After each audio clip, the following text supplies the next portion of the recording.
I'm back with day 4 continued. We're on number 4. Where could you look to complete more research on pine cones? Boys and girls, we have completed research in class whenever we looked up information on our famous people whenever we were learning about biographies, which is a type of nonfiction.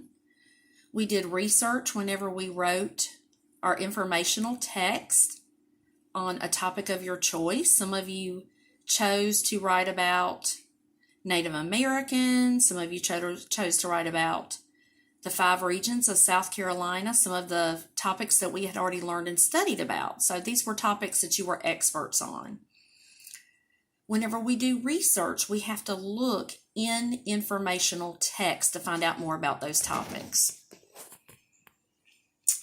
Where could you look to complete more research on pine cones? The correct answer is D, the encyclopedia. An example of this would be the kids' info bits on Discus. Boys and girls, we've used that quite a bit, especially whenever we were doing some of our research and some of you were studying your famous people. We actually got on Discus online and you were able to find some of those different topics. A long time ago, when your parents and I were younger, we could not access encyclopedias online, so we actually had encyclopedias that were books. And in those books, in alphabetical order, you could find all different sorts of topics. If you wanted to look up something about George Washington, or apples, or World War II, you would literally look in one of the encyclopedias, going by alphabetical order, and you would search that topic, and it would give you probably, 2, 3, 4 paragraphs worth of information on that topic. So that's what an encyclopedia is. I know we've talked some about that, but we were going to be talking more about encyclopedias probably right about now if we were still in school, as we came back to learning about nonfiction. An almanac, boys and girls, is information, or is a book that has information about weather, tides, all sorts of information, lunar eclipses, planting tips for farmers, and sometimes you can even find other random information about other holidays and celebrations around the world.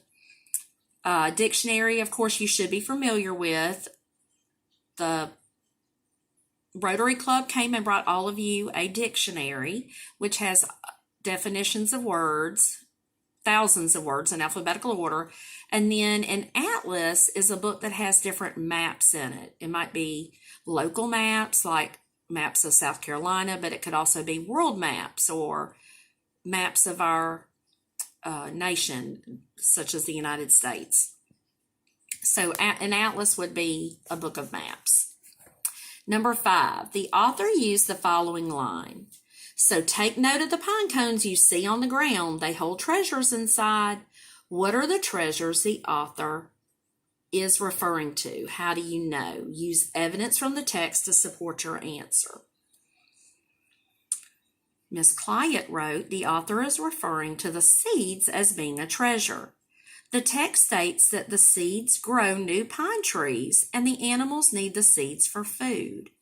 Pine cones hold seeds which are important for new tree growth and a food source. So as you can tell, boys and girls, Miss Clyott really explained why the pine cones are considered as holding treasures. Obviously, a real treasure would be something that you would find worth a lot of money or something that's really important to you. The author does an excellent job of explaining why pine cones are so important for humans and for animals.